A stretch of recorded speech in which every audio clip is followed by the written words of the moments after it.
लता जी के ऊपर book launch हुआ है, उनके जीवन के ऊपर, उनके जो संघर्ष थे उसके ऊपर, कितना ज़रूरी था ये बुक लोग? लता जी के बारे में जितना कहा जाए, जितना लिखा जाए, जितना सुना जाए उतना कम है, ऐसा मैं समझता हूँ। लता मंगेशकर इज़ समथिंग जिसको कि एक्सपीरियंस किया जाता है और करते रहा जाता है, जिस किसी तरीके से आप करें। तो किताब ये एक और एक चीज़ है जिससे आप लता जी को एक्सपीरियंस कर सकते हैं। और अभी तो ऐसा है ना कि लता मंगेशकर ने जन्म जो लिया वो यहाँ रहने के लिए लिया। वो सिर्फ शरीर के रूप से हमारे से दूर चली गई हैं, रूह के हिसाब से वो कभी दूर नहीं जा सकती और वो हमेशा हमारे साथ ही रहेंगे। भले हम ना रहें लेकिन वो यहाँ रहेंगे। कोई मेमोरी शेयर करना चाहेंगे लता जी के साथ? सिवाय रिस्पेक्ट के सिवाय बहुत सी मेमोरी। हाँ बिल्कुल बिल्कुल, बहुत सारी मेमोरीज़ हैं, लेकिन वो उस मेमोरीज़ को मैं जीना चाहता हूँ और मैं ढेर सारा प्यार उन्हें देना चाहता हूँ क्योंकि वो मेरे हिसाब से ज़िंदा है। सर, जैसे कि आप भी कई मूवीज़ डायरेक्ट किए हो, आप एक्टर हो, आर्टिस्ट, आपके जो मतलब आप मराठी में भी इतने फेमस और हिंदी में भी आप जो भी मूवी बनाए हो, आप मतलब ये तो बोलते हैं छाप छोड़ दी, भले वो नदिया के पार हो, शोले हो। हम तो अभी भी नदिया के पार देखते हैं, स्पेशली चंदन को देखने के लिए। तो अब आपकी और कौन कौन सी अपकमिंग प्रोजेक्ट है? अभी मैं फ़िलहाल लता जी के बारे में कहना चाहूँगा और कुछ नहीं। Thank you so much.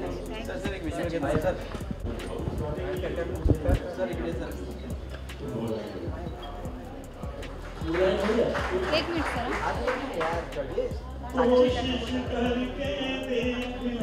Ma'am इधर। सचिन सर, आप एक मिनट मीडिया का फोटो ले लीजिए ना आप।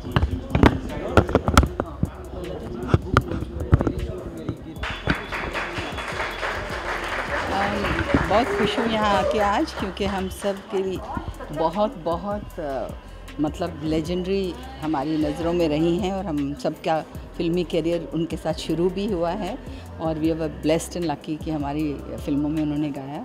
तो आज उनकी एक इंटरव्यू पर बेस्ड अनिरुद्ध ने इतनी इंटरेस्टिंग किताब लिखी है।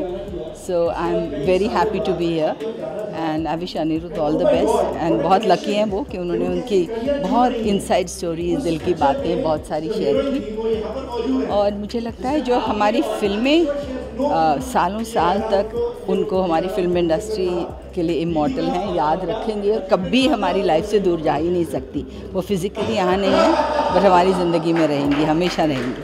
मैम, आप भी उनके बहुत सारे उनके गाने पर आप काम किए हो, तो आपकी क्या स्पेशल मेमोरीज है लता?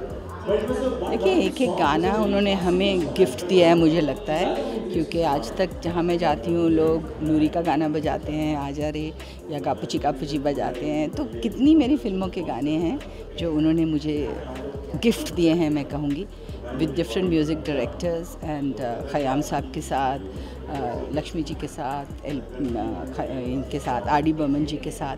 तो बहुत सारे म्यूज़िक डायरेक्टर्स और लिरिक राइटर्स के साथ उन्होंने काम किया है, जो I was blessed to have this. जैसे कि आज बहुत प्यार दे रही हो, कुछ कहना चाहेंगे? हाँ, बस अब पलोमा शुरुआत कर रही है और उनके अभी गाने बहुत खूबसूरत है। ऑफ कोर्स ये जनरेशन के लिए अब न्यू सिंगर्स हैं, न्यू म्यूज़िक डायरेक्टर्स हैं, बट म्यूज़िक एक बहुत इम्पॉर्टेंट पार्ट है, इंटीग्रल पार्ट है फिल्मों का। एंड दोनों का म्यूज़िक बहुत अच्छा है, शंकर एहसान लॉय ने दिया है।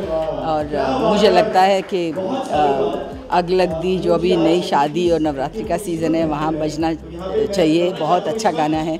और दोनों का जो टाइटल सॉन्ग है बहुत सुंदर है। आई एम वेरी हैप्पी जो लोग प्यार दे रहे हैं मेरी बेटी को। Thank you all. एंड जिन्होंने नहीं देखी प्लीज़ देखिए दोनों। जैसे कि मैम, आप भी अभी 2019 में एक वेब सीरीज में काम किए थे बेकरार, लेकिन और आपके क्या अपकमिंग प्रोजेक्ट्स हैं? लोग आपको भी देखना पसंद करते हैं? हाँ, बस ऑफकोर्स काम करना, एज एन एक्टर हम लोग काम करते रहेंगे अच्छे प्रोजेक्ट्स में, फिल्मों में। मैं कुछ फिल्में भी कर रही हूँ, तो आई होप लोग जितने सालों से प्यार दिया है वो देते रहेंगे। And thank you all very much जो आपने इतने सालों तक हमें बहुत सारा प्यार दिया है। शुक्रिया। तो मैम, आज लता जी के ऊपर बुक निकला है, लॉन्च हुआ है, उनकी कई सारी मेमोरीज उसमें शेयर की गई बुक में। कितना ज़रूरी था ये बुक लॉन्च होना? ये बहुत ज़रूरी था और उनके बारे में जितना भी लिखें उतना कम है। और मुझे लगता है हर इंसान की ज़िंदगी को उन्होंने टच किया है, मतलब चाहे वो इंडस्ट्री में हो, बाहर से हो। अगर इंडस्ट्री की ही बात करें तो मुझे लगता है हर एक जिनके साथ जिनके लिए उन्होंने गाने गाए, या प्रोड्यूसर्स, डायरेक्टर्स, एक्टर्स, अगर सभी उनके बारे में लिखते जाएंगे तो मुझे लगता है वॉल्यूम्स लिखे जाएंगे उनके बारे में।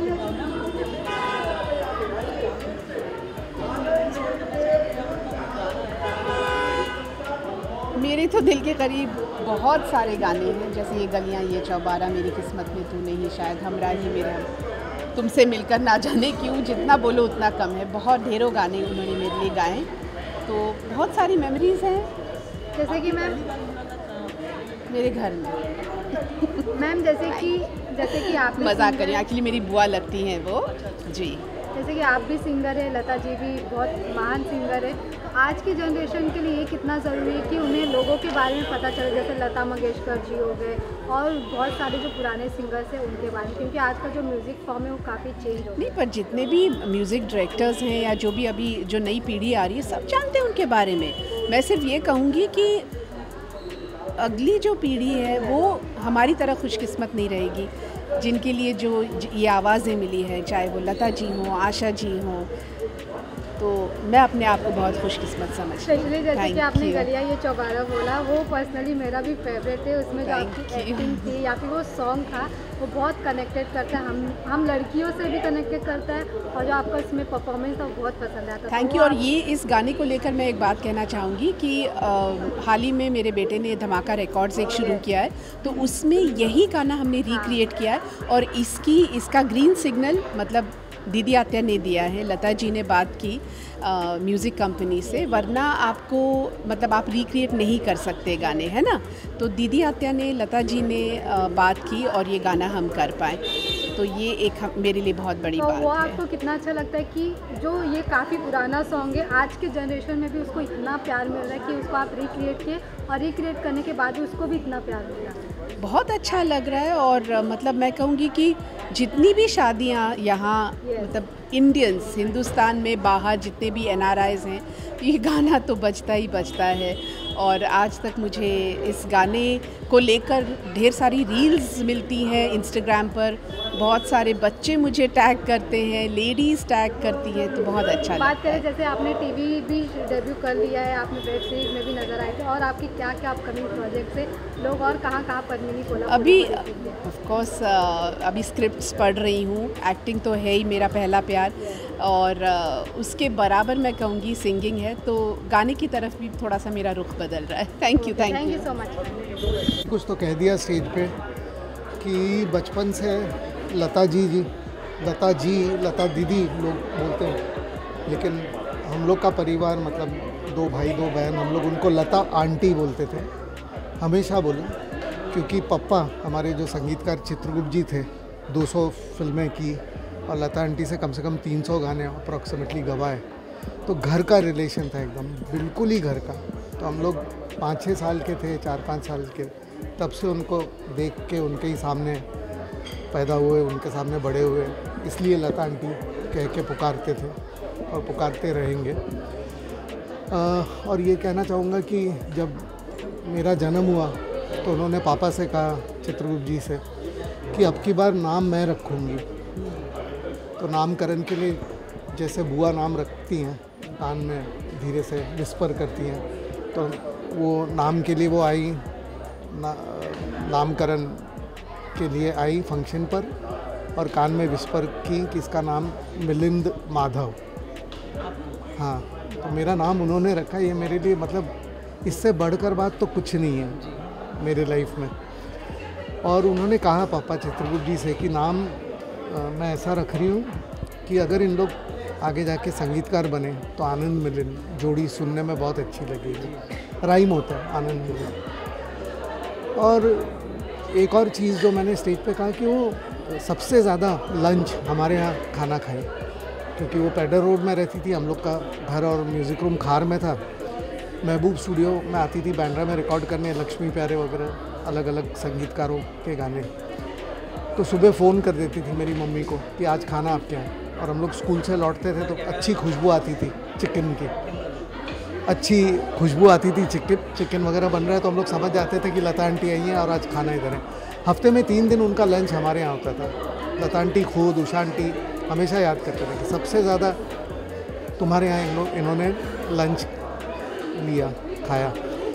फिर मैं खार से पवई शिफ्ट हुआ 2003 में, तो उनको बुलाया तो 2004 2 जून मुझे याद है, पूरा दिन आई स्पेंड की मेरी मम्मी के साथ, मेरे फैमिली के साथ। उनका फेवरेट खाना बना। बाहर निकली तो मेरा रो हाउस है, बंगला है, तो मैंने बोला लता आंटी मेरा तो नाम रखा आपने, कुछ बंगले के लिए नाम बताइए। तो आंख मूंद के 15 सेकंड सोची और बोली स्वर गंगा, सुरों की गंगा बहती रहे। और अभी कुछ साल पहले तक ही, मतलब जब थी, फ़ोन पर अक्सर हम लोग बात करते रहते थे। तभी मैं उनको फ़ोन करता था जब फ्री रहती थी और खूब बातचीत होती थी आजकल के संगीत के बारे में, पुराने ज़माने के बारे में। और पापा से इतना अच्छा उनकी दोस्ती थी कि पापा उनके असिस्टेंट थे, पापा के दिलीप ढोलकिया, वो भी संगीतकार गायक थे। तो लता आंटी, मीना मंगेशकर जी, इन लोग सब साथ में मैसूर, बेंगलोर घूमने जाते थे। ये पुरानी तस्वीरें हैं। एक बार याद है मुझे, 5-6 साल पहले उनके घर गया था तो अंदर तस्वीरें ढूंढ रही थी अपने बेडरूम में। फिर बेडरूम में बुलाई, मुझे और मेरी वाइफ को बिठाई और दिखाई कि ये देखो पुरानी तस्वीरें चित्रगुप्त जी के साथ। ऐसा रिश्ता था जो शब्दों में बोलना बहुत कठिन है। और मैं तो यही मानता हूँ कि सरस्वती माता थी और हम लोग लकी हैं कि उनके टाइम पर हम लोग पैदा हुए।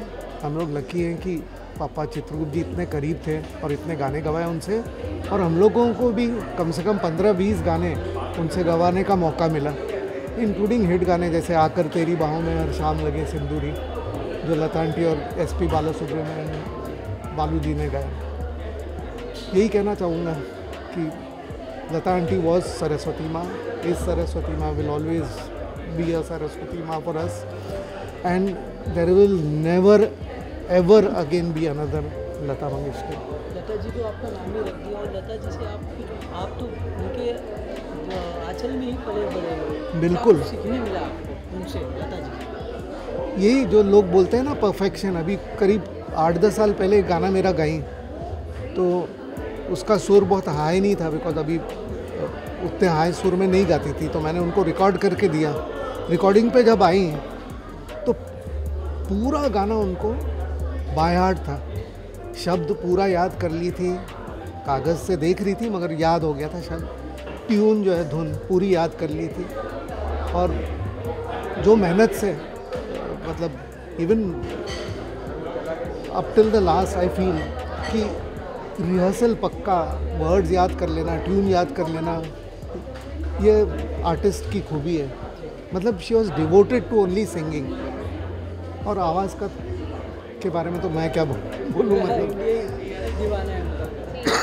Sorry, thank you. लॉन्च हुआ है, कई सारे इसमें मेमोरीज आप भी पढ़े होंगे, क्या कुछ आपको लगा और इसमें जो बेस्ट लाइन था वो क्या लगा? नहीं, मैंने अभी तक पढ़ी नहीं पूरी बुक, क्योंकि आई एम वेरी बैड रीडर है ना। ओके। क्योंकि एक तो बुक इतनी मोटी है तो उसको पढ़ने में टाइम लगेगा, और मैं I am a slow reader है ना, तो अब जैसे पढ़ूंगा तब then I will decide. But अब मैं दीदी के बारे में देखिए, बहुत बड़ा मुश्किल सवाल है ये। आई मीन, एक देवी जो आई थी ऊपर से, वो ऐसा काम कर गई, ऐसा सिखा गई हमको कि हम क्या बोलें उनके बारे में। जितनी तारीफ़ की जाए उतनी कम है। This is now I understand when people used to say कि I have no words to express. आज वो समझ में आया कि मैं क्या करूँ, बता क्या बात करूँ उनकी। And I am very lucky कि मैंने पहली फिल्म में उनके साथ गाने गाए और मेरे मुहूर्त पे भी उन्होंने आके मुझे ब्लेस किया, और उसके बाद कई गाने गाए, कई शोज़ किए उनके साथ। तो I had a very good experience with दीदी। एंड ऐसा हमने कभी सोचा नहीं था कि वो नहीं रहेंगी हमारे बीच में।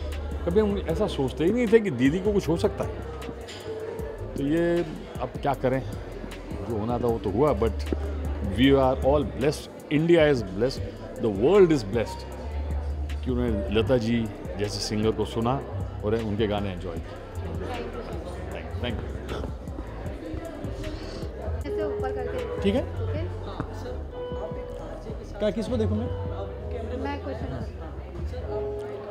साथ साथ इतने अच्छे राइटर हो, पता नहीं आज बनाना। शुक्रिया, ये मेरी वजह से नहीं है, ये सब एक्चुअली कलम मैंने चलाया, लेकिन शब्द मेरे मुंह में जो आए हैं या मेरी कलम में जो आए हैं, ये लता दीदी का कमाल है। दीदी के साथ मेरी जो 6 घंटे की ऐतिहासिक मुलाकात, उनकी ज़िंदगी का सबसे लंबा इंटरव्यू था, जिसमें उन्होंने अपनी ज़िंदगी के तमाम कलाकारों को ट्रिब्यूट दिया 1945 से लेकर 2000 तक, from Kundan Lal Saigal to Madan Mohan sahab to Nargis to Madhubala, right up to AR Rahman sahab. Sir क्या कुछ प्लानिंग था? पहली बात तो लता जी के साथ 6 घंटा इंटरव्यू है, बहुत बड़ा इंटरव्यू है, और वो इंटरव्यू को बुक में एक्सप्रेस करना, वो कितना क्या कुछ था, चैलेंजिंग था? यहाँ पर भी मैं शुक्रिया अदा करना चाहूँगा आशा पारेख जी का, जिन्होंने मुझे बहुत हौसला दिया, बहुत हिम्मत दी, एंड ऑल द मतलब राइट फ्रॉम जावेद साहब to Pyarelal ji to Anand ji भाई, उन सब की भी कहानियाँ इसमें हैं। उन्होंने जो बताया, whether it was Poonam Dhillon, Padmini Kolhapuri, Mandakini, जैसे इसमें ऐसी ऐसी कहानियाँ हैं। मैं आपको बताना चाहूँगा कुछ ऐसी कहानियाँ जो लोगों को पता ही नहीं। जैसे दीदी ने मुझे इस किताब में बताया कि कैसे नरगिस और राज कपूर के साथ एक फिल्म बन रही थी कॉल्ड अजंता, वो पिक्चर बनी नहीं, तो वो गाना रह गया राज कपूर के पास। कई साल बाद सुन साहिबा सुन, सुपरहिट गाना मंदाकिनी का, राम तेरी गंगा मैली, और मंदाकिनी कोई बात आज तक नहीं पता, अब इस किताब के ज़रिए उनको पता चला, तो शी वाज सो हैरान कि नरगिस के हिस्से का गाना मुझे मिला और मुझे पता ही नहीं था इतने साल। लिखने में मुझे शायद इतना वक्त नहीं लगा, क्योंकि इंटरव्यू मेरे पास ऑलरेडी था, और इसमें ऐसी ऐसी चीज़ें थी जो किसी को शायद पता भी नहीं होंगी। जैसे कि फॉर एग्जांपल उन्हें, और ये सबसे खूबसूरत बात थी कि लता जी ने बहुत ईमानदारी के साथ अपनी ज़िंदगी के तमाम किस्से बताए। जैसे कि for example film fair award, जब उस ज़माने में 50s में सिर्फ बेस्ट म्यूज़िक को मिलता था और किसी को नहीं मिलता था, सिंगर को भी नहीं, तो चोरी चोरी के लिए जब शंकर जयकिशन को मिला, वो आए और बोले कि अभी अगले फंक्शन में हम चाहते कि आप गाना गाएं, जो इस पिक्चर के हिट गाने, रस्से के बलमा, ये रात भीगी भीगी। किस क्यों, अवार्ड तो आपको मिला है, आप गाइए। बोले कि हम कैसे गा सकते हैं, तो बोली ला ला ला कर दीजिए, ये एक्चुअली बोली है।